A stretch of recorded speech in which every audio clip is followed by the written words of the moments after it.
Hey, it's your boy JB and I'm back once again for Fat Lad Food. This is my goat's cheese and spinach frittata. First up, we're going to chop up 4 spring onions. And then we're going to chop up 3 mushrooms. Chop around 10 plum tomatoes in half. Add 5 eggs into a mixing jug and give them a good whisk. Fry the spring onions in oil for around 5 minutes. Add in the mushrooms and then fry for a further 5 minutes. Then add in the tomatoes, give them a mix and allow them to fry for a further 5 minutes. Add in 2 big handfuls of spinach and allow it to wilt for 5 minutes.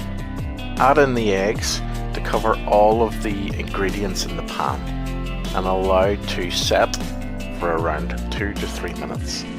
Every so often use your spatula to take the mix off the side of the pan and push into the middle. Once it's fully set, then we're ready to put in the cheese.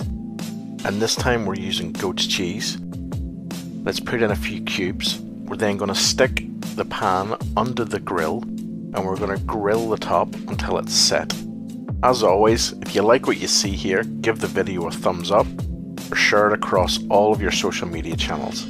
If you like your recipes in written format, you can get this recipe and others on fatladfood.co.uk.